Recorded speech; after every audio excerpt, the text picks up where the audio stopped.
Değerli Esport izleyenleri, 3 saniyeye hepiniz hoş geldiniz.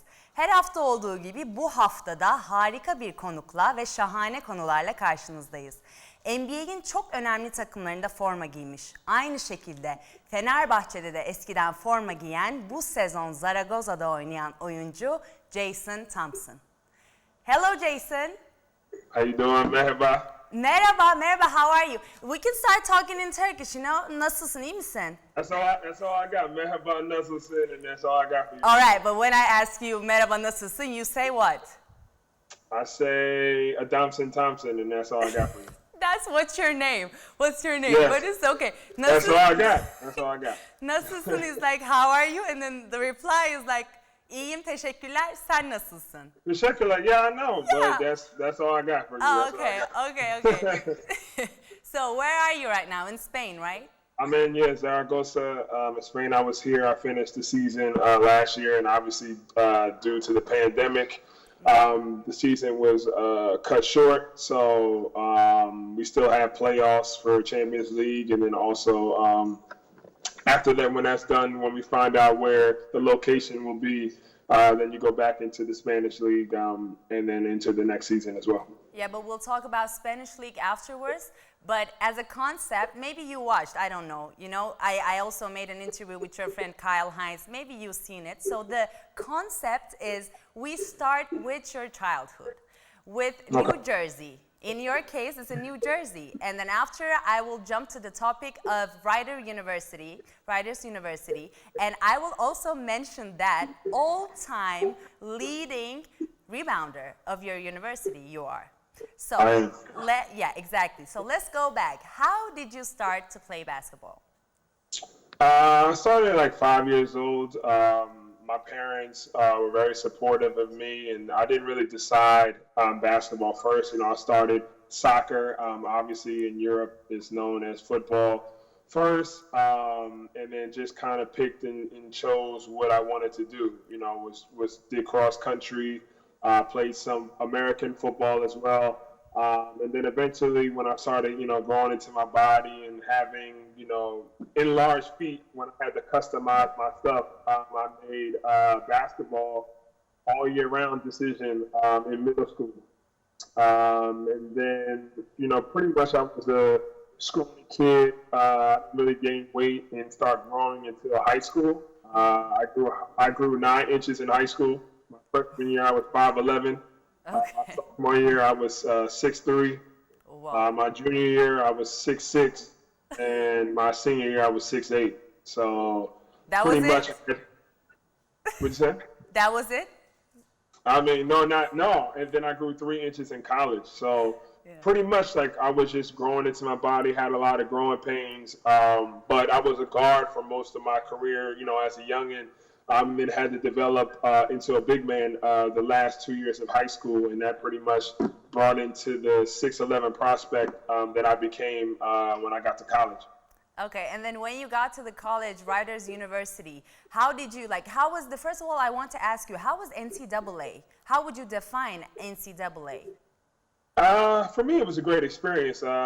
You know, telling you pretty much a little bit background on my story of me being a late bloomer when it came to growing and getting upper body strength and stuff. I decided to go to a smaller Division I in Ryder, which was close to my home, which was 30 minutes. So like I said, I had a great education. I went to Ryder with a full scholarship in communications, TV, radio. So once I'm done playing, I might come for your job or people of your colleagues' job at some point. And, you know, for the most part, you know, God forbid anything happened to me athletic-wise, I have my college degree. I grew 3 inches while I was at Ryder and then put on 50 pounds of muscle to become a pro and an NBA prospect in 4 years at the small school at Ryder. All right. And then after Writers, all right, so you were as I mentioned, you were the all-time leading rebounder. How do you define that success? Just hard work. I mean, I came in, you know, trying to do the little things, bring energy to the team. And then once I started, putting on some muscle and some weight, and then kept developing my skills. I became, third all the time in scoring, and also, led in the team or the school in history and rebounds as well. So, I was just trying to try to get as many double-doubles as possible. We got a lot of wins. We fell short to get to the NCAA tournament in my last senior year season. Yeah. And on 2008, the NBA draft, 12th overall pick by Sacramento Kings. So, how was that journey? It was a dream come true. I remember like it was yesterday. I didn't go to the draft. I had selected family at my house. I had NBA TV and ESPN at my house. That could be the gift and the curse depending on how the outcome had been. I was very fortunate enough to be drafted in the lottery. And then like you said, God rest his soul and David Stern, but when you're at home, you learn that you're getting picked up just like, the whole world. So right when he called my name is when I found out. It wasn't that I knew hours before, minutes before, or something like that. So I ended up going outside and seeing the whole neighborhood supporting me. So these are like people that, maybe been in their homes all the time, very quiet, but when something historical like that happened, they all supported me, were giving me hugs and showing me a lot of love. I know, because as a rookie, you played 82 games, all the 82 games, and then your average per game is 11.1 points, and as I wrote it down, 7.4 rebounds. So how was that success as a rookie for you? It was what I wanted to do, being able to average double figures in my first year, and just be consistent. I feel like I had a high field goal percentage. During that time, I had two different coaches. So my head coach had got fired in the middle of the season, which is not the easiest situation, but at the end of the day, I just tried to make the best of the situation, stay consistent offensively and defensively, and just try to continue to learn the game. So, like I said, I had a heck of a rookie year during that time with a great rookie class. Yeah, and the Sacramento Kings. How was that team? As a player who played there for 7 seasons, like how do you define that team? Like I said, it's a lot of love, for the city and for the organization. I was there during a crazy time where I had 7 coaches in 7 different seasons. Yeah. Also, it was a time where the team was thinking about moving out of Sacramento to different cities like Anaheim and Seattle, and the list goes on. So I was during those here we stay in the city times. So, with having all those situations happen, I had over 100 teammates. The list goes on from the different type of names and things like players that I had played with. So like I said, when you have those, and then change of ownership as well. So when you have those type of things happen in that short amount of time in different seasons, it's tough to succeed. So I was very blessed to be able to play in a top-notch league and an organization, but it was just unfortunate that I didn't get to go to the playoffs when I was with Sacramento. And 7 seasons, as I said, I'm asking you specifically, which game that you would never forget for yourself and for your performance? Like, what was the best game? Well, like you said, in Sacramento, I played for 7 seasons, and then my last season in the NBA, I played for Golden State in Toronto. So being with Toronto, I got to experience the playoffs for the first time. I would say, I had a couple of buzzer beaters that come up to mind, but I did an interview a couple weeks ago, and I had my first 23-point and 22 rebound game against the Clippers at home was real special. I had some of my family in attendance. So like I said, it was great to just see the flow of the game, and then also being able to dominate on both ends of the floor. So it was a good game. It's something I will never forget. And I want to ask you the best memory that you had with a fan on the street, On the court, outside of the court, anytime. The funniest moment. The funniest? Yeah, funniest. Uh, You have a time, you can think.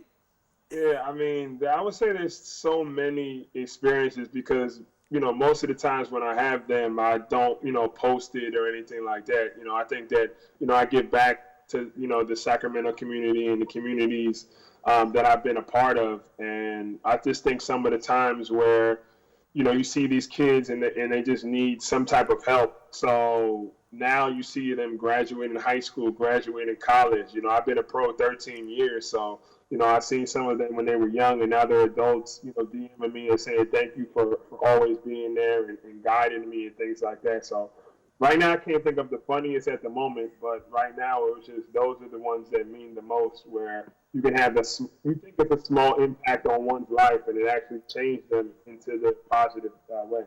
Yeah, and the last of your last season in Sacramento, there was this, because I watched your interview and you were telling that there was this trade talk between Sacramento and 76ers, and then you said on one of your interviews, you said in 10 minutes you received 500 texts.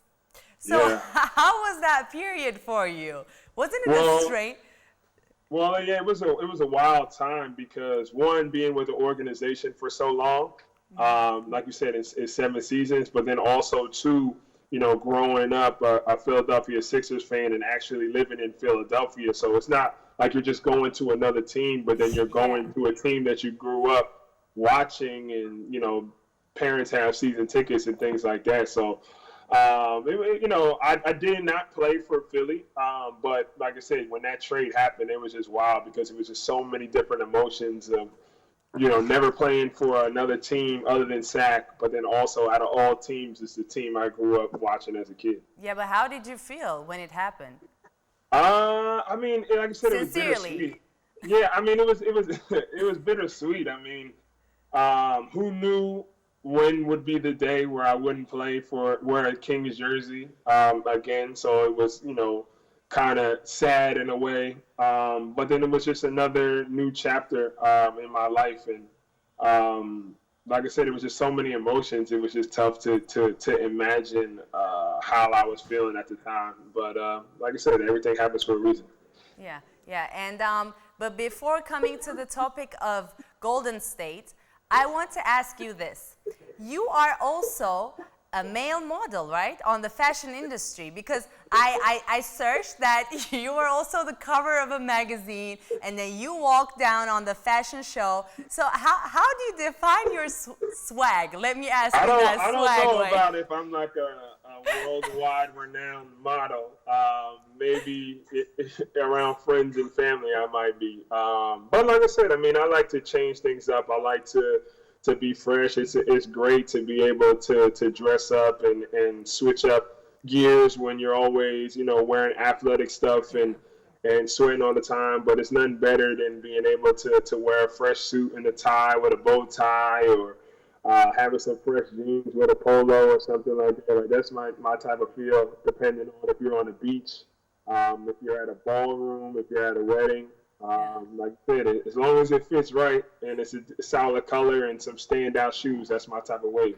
But I'm curious, from your like vision of fashion, who do you think is the most fashionista player in NBA right now? Like who dresses the best? I would say who comes to mind. I think what a lot of people would say is Russell Westbrook. Like you said, he was. I would say actually Kuz. I would say Kuz.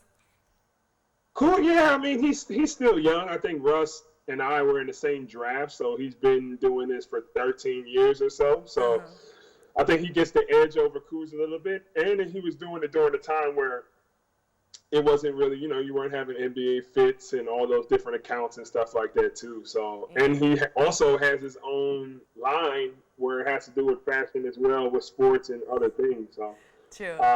Yeah, I think Russ takes the edge. All right, I'll take that. Okay, I will check after our interview. I will check some of the photos of Ross. So I will message you afterwards. But but okay. So to the topic of Golden State Warriors, how do you define your performance in the States? I mean, in the Golden States. Yeah, I mean, I think it was a tough situation, for me because, one, they were coming off of their first championship. And, for me, I was, used to playing, 25 to 30 minutes a game, or even more. And, when you're, on that championship caliber team, you're going to have to take some steps back. And, at times I would start, at times I wouldn't play or play as much. And it couldn't have been, and it wasn't off of just, what I was doing or wasn't doing or things like that. It was, But why?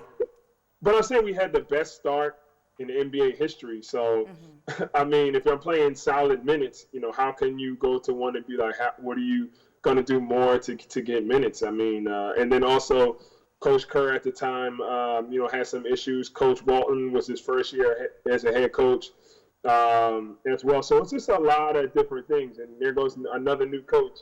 Yeah, but change for me as well.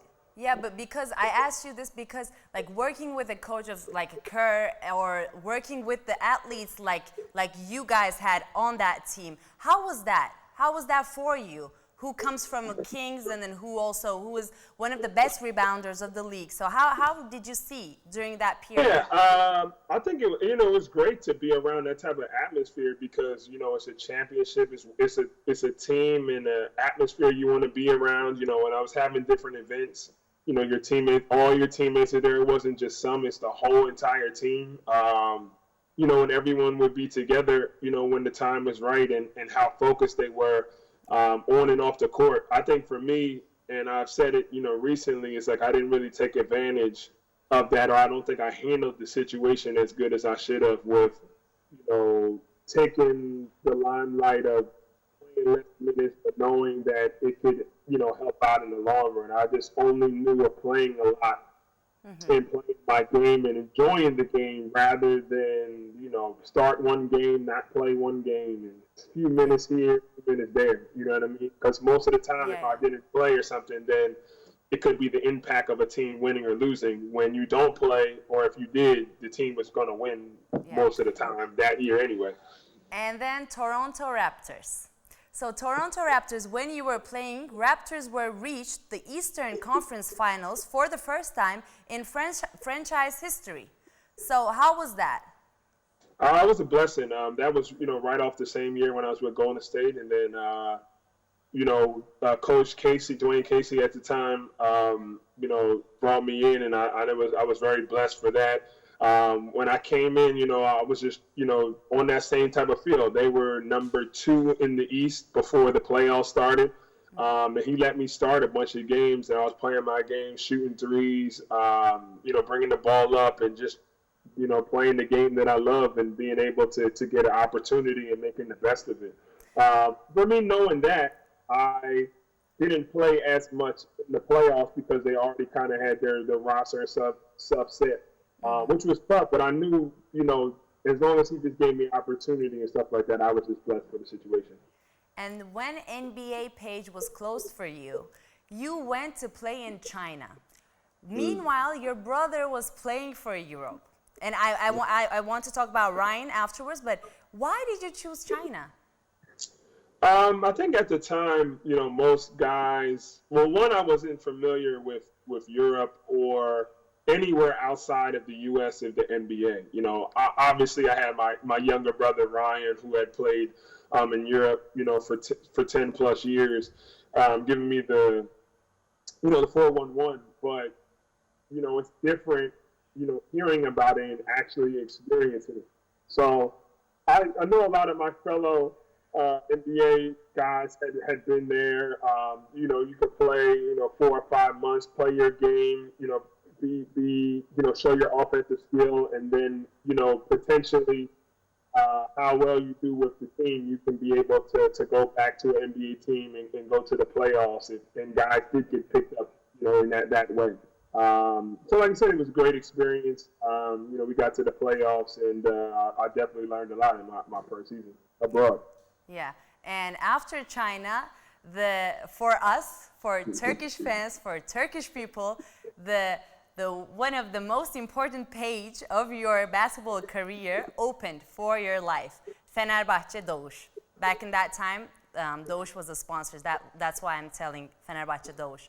So when you came to Fenerbahçe, Doğuş, what was the feeling when you saw all this amazing fans, atmosphere, arena, Obradovic, Gigi Datome, many other great players? How did you feel?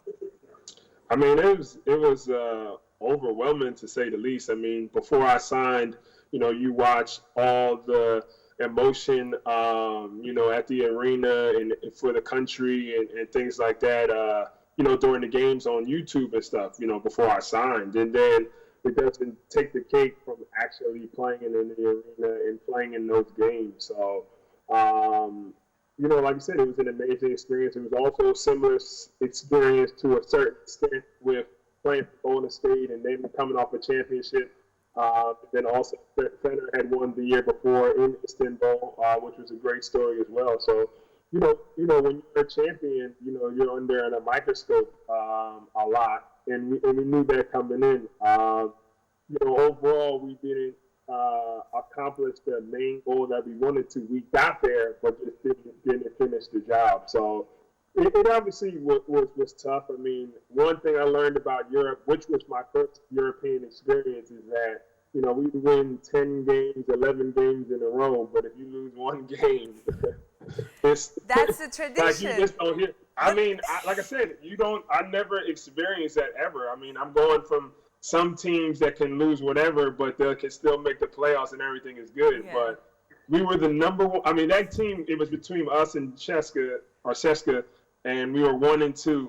And, both times we played them, they were buzzer-beating games. We won at their place, and then they won at ours. And we were 1-2 neck and neck. I mean, so that means that we didn't lose that much. So for you to lose one game was crazy. But you never experienced it in NBA, right? As fan-wise, I mean, the fans, the atmosphere. Well, NBA is NBA. Well, some games. I mean, I remember a Trabzon game where I started the game and I had to jump off, and they threw toilet paper on the floor before. Right with the game, and I was like, "What is going on?" Like, I never seen anything thrown in a positive way. So, like, they said that it was a tradition, and that wasn't even the craziness. So then we had So don't forget your word, but it was shocking for you, right, when you saw that toilet paper? Of course. I mean, if anything is thrown on the court, they're going to get the fan. He's kicked out, and we have to stop play. Yeah. So what makes that game even more interesting was that, one of my teammates got into a scuffle. Me being the great teammate, helped out. We get into a scuffle. Then they make all the fans leave the same game. I'm thinking that the game is going to be over. We're sitting in the locker room for an hour and a half, and then they're like, "Okay, go play the game." We're playing the game. We were down by like 10. We played the game with no fans. We hear the fans still outside cheering for the team. Yeah, but because it's Fenerbahçe, it is Fenerbahçe.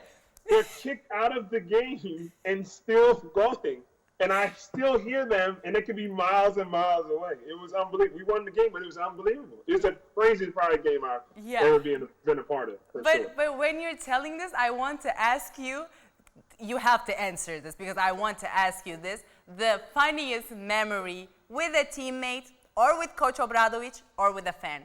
You have to say one, please. I won't. I mean, look.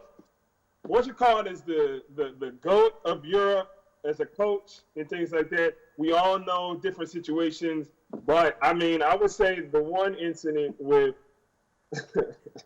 Melly getting nice with Melly or Melly with a nice love smack on the face was probably one of the interesting things that I've been a part of, and I was in the huddle when it happened. So. Like I said, I mean, they love each other. It's all love and stuff, but I've never seen that in person ever. Yeah. So that's definitely one thing I remember for sure. Yeah, but when you, for example, I want to ask you, when you came to Fenerbahçe for the first time, when people were talking about Obradovic as the the best coach in Europe, you know, the most experienced coach in Europe, Yeah. and who's the most successful coach in Europe. How did you, like, were you scared to work with him, or were you not scared? Scared is not the right word, but were you, what were the feelings? Intimidated. I understand what you're trying to say. Yeah, but No, what were I the mean, feelings? Yeah, I wouldn't say. I mean, I wasn't for sure. I mean, one, you know, players and coaches always have different situations. You know, some, and this is the cliche where some veteran players don't respect younger coaches because they don't have the experience. You can't have that with Obradović because he's had so many championships, so many wins, and all the respect, not just with the team and the fans, but all of Europe, all over the world. So, I mean, you know, when he speaks, you know, no one should be talking, you know, and you absorb all the information like a sponge.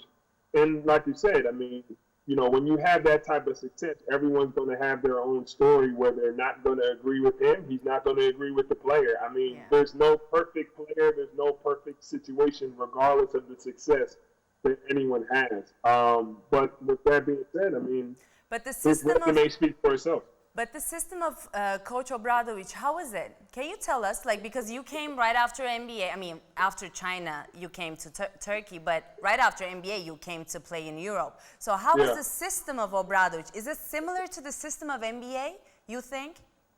I mean, I think it's different because of how the defense is. I mean, in Europe, it's like more boxes and elbows, and for the basketball term, everything is kind of shrunken into place. I think Europe is kind of opening up now where you have guys shooting from farther, like the Shane Larkins and the Mike James, and they're extending the floor. But for the most part, it was more, you know, post moves, mid-range, not so much fast breaks. And if you score, you know, 15 points, that's like 30 points to the NBA, rather than, you know, if you have 15 points and 7 rebounds, but, you know, you're leading the team in rebounds with 7, rather than in the NBA, you have to have, you know, 15 to 18 now. You know, but yeah, but I will come to the topic of Fenerbahçe, but first let me ask you this. Name me, name me the best 5 players of EuroLeague right now. Oh, wow. You know what? I can't, look, I watch Europe, I watch EuroLeague and stuff. I talked to someone about this. I couldn't tell you, because when you say players, you think of every position. You know what I mean? All so right. it's very tough to do. Make a team. Starting 5. But like I said, I wouldn't say I'm educated enough to know from top to bottom. You know what I mean? For Europe per se. Yeah. For me, it would be easier to say who's the top 5 players in the NBA, even though it wouldn't be that easy either. But all like right, I go said, ahead. I mean, Go ahead. You can say that too. No, right, but I'm saying, like, you know, I watched EuroLeague this year, and I would think a lot of people would think if the season finished that they would give Shane Larkin the MVP. You know what I mean? But Jason, I have to say this. You know, like 2 weeks ago, my guest was Cenk Akyol, and he was a big time player in Turkey. And I asked the same question to Cenk. Cenk, you know, give me 5, you know, best players or starting 5. He was like this: Shane Larkin, and Brandon Davis, and the other, like, you know, for EuroLeague basketball right now, as you said, Shane is a huge player with the speed, with the shooting. But other than Shane, I don't like you can other than Shane, for example, in the Spanish league, in Real Madrid or in Barcelona, if you give 4 or 5 players as the best players, who would be? Real Madrid, Barcelona. I mean, but I made it easier for you. I know you want me to answer the question, but it's like, it's tough because me even being in like EuroLeague in Europe like 1 year or so, I didn't know the players change from the team so frequently. You know what I mean? Oh, like, yeah, I understand. Yeah. But that's what I'm saying. Like, there's not, I mean, Bobby's still, like, I would say even on the Fener team I was on, the only players that are still on the team, I mean, are Jan and Bobby. Yeah, for the most part. On that Ephes team that we played against, completely the different. only person, is the 5-man, which I can't think of his name. Micic? No. What's the? Who? Give me the clue, so I'll tell you. I want to say black dude, but the black guy that's like Brian Dunstan. Yeah, Dustin. Yeah, Dustin. All right. Yeah, Dustin, Okay. yeah. I'm gonna say like the only one that's on Epis Yeah, that true. I Brian remember is him. You Yeah. know what I mean? So and you go down the line with Cheska, you go down the line with Real. Yeah. You know what I mean? The list goes on. I mean, Look, Luka now was you're there, giving me the names. That's what I wanted. Okay, I got my I 5. know. All right, thank you so much. All right, go ahead. Yeah, you go. I'm gonna interview you. You go with your 5. What's your top 5 players? My top 5. Well, I can't do it. I have to be very objective. I'll give you my top 5 afterwards. But it's not. Wow. Well, I can do my top 5 other than Turkey. You know, but not now. Okay. Afterwards. All right, go ahead. Other than Turkey, go ahead. Shall I? All right. Mike James, Kyle Hines, Brandon Davis. Yeah. Brandon Davis. Campazzo. Okay. Um, What was the 4th one? Campazzo. Oh, okay, yeah, the point guard for Real. Okay. What is missing? So are you going like Jan point guard, Vesely. shooting Jan guard, Vesely. small Oh, forward, Jan all that? Vesely. Sorry, no. It's Fenerbahçe player. Wait. No. Who'd you say? Defender? Jan. I said Jan, but it's a Fener, so I can't count from. Okay. No. I can't say so from technically, Turkey. between like you, Jan and Shane would be in. Well, that, I in the gave you 5. 4. can't That's say enough. that. No, You I can't gave say you that. 4. Okay, That's all right. enough. That's enough. All right. All right. Fair enough. So no, but I want to mention this as well.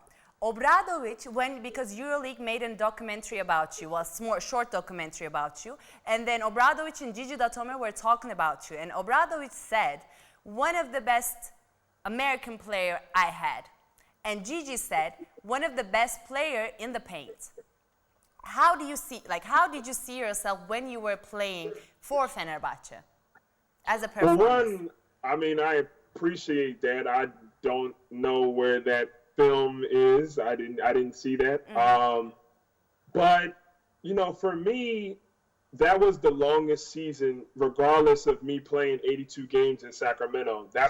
Fener's season was the longest season that I've ever played, ever. You know, 10 months, 2 different leagues.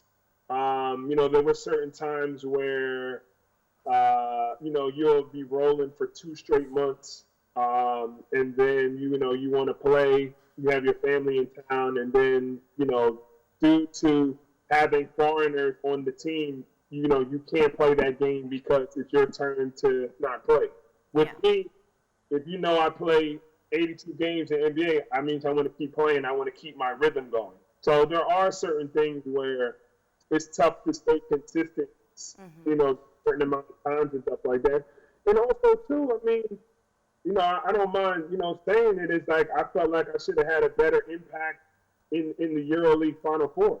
You know, I helped the team a lot, you know, throughout the season. I feel like I could have done, you know, better and more as well, too, which is a whole nother story. But, you know, I feel like overall, as a team and with me, like we didn't do what we signed up for, and it's tough. And like I said, I never lost a championship and then had to play in another playoff after that as well too. So like that was another like of highs and lows as well too.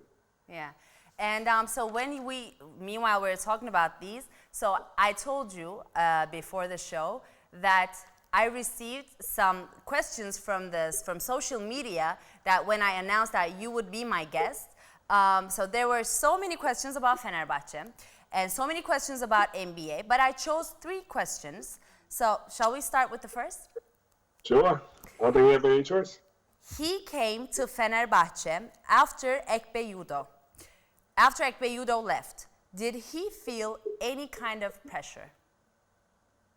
I don't think per se. I respect what he did, and it is, I would say, tough because like you said, I mean, he won the championship, he won the MVP, the Final Four was in Istanbul, so I mean, like, you know, how they say out here, you know, king and all those type of things. I mean, you check all the boxes. So I think the only way to compare yourself is you have to do the same exact thing. So, you know, it is tough, but I think the roles and things are different. It goes to my point of every team is different each and every year. So they didn't have the same players on our team. We didn't have, like Nelly wasn't on the team that year, y'all had Bodan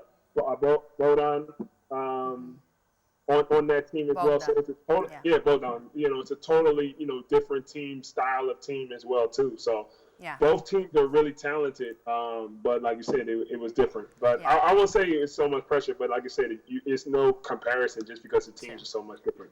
All right, good answer. It's a good question, though. That's a good question. It's a very good question. And the second one, I like this question. The second question, I really like. Who was his best friend in NBA and a memory that they had together? It's a very fun question. I like it. Well, I would say for me, I had so many teammates, but the one that stands out is my homie Dante Green. We got drafted the same season of 2008, and still keep in touch to this day. He ended up having a show called the Dante Green Show where we had like a lot of memories, and I think it's even a time where guys didn't really have their own shows and podcasts and stuff like that. So I had got my car popcorn as a rookie. We had that on there. I remember. Yeah, I saw that. I saw that photo. Yeah. I remember. So I mean, that went viral in like 10 minutes of like 1 million views. We were on like lake singing and doing different things. So that was the beautiful thing about having friends and stuff like that is. Basketball is why we're there, and you have to be serious, but to kind of balance that and have fun off the court as well. Yeah, it's a fun. I saw that picture when you were doing I think it was a visit of your tour in Sacramento, and then there was also, they put the picture, the people who were doing the interview, so that's when I saw that. But, okay, let's come to the third question. What were the difficulties you had when you came to Obradovich's system from NBA? Well, I asked a similar question, but it's a very good question too. You said what were the difficulties that I had? Yeah, difficulties. That's it. I mean, he asked or she asked difficulties as a difficulty. Yeah, I just think, like I said, the adjustment. Sometimes run and gun, and also when to pick and pop and when to roll, and knowing in Europe, the short roll, even though that's kind of for both. And then, like you said, with the system, you have to be, thick-skinned when it comes to constructive criticism at times. There's certain times where someone might not see something, but then you go to the film, and me knowing I made a decision, and I'm going to be confident on my decision. And, once you talk about it, I think that's the best thing is just to have a great relationship with your coach. And like I said, he's not going to agree with some things that I do and vice versa. But as long as you can find ways to win and find the best ways, to work together, it can work out. But like I said, I mean, if I could take things back, it would just be a little bit more vocal when it came to the EuroLeague playoffs and championship and had more of an impact for my team knowing that that's what I signed up for. Yeah, and before closing our show, I want to ask you, Zaragoza, how is the team, how is the how are the fans, and how is the organization as a Lega Asana? It was good. I mean, I came here like last spring, and we had advanced in the playoffs and had success in the Spanish League. Very unfortunately, with the global pandemic, it had to be cut short, and then I came home. But, I had a certain comfort level, and we have unfinished business to do in the Champions League once that starts back up at some point. But like I said, I have great, local guys and foreigner guys and Dylan Ennis, DJ Sealy, that were on the team before. And like I said, they brought me in here with open arms when I first got here.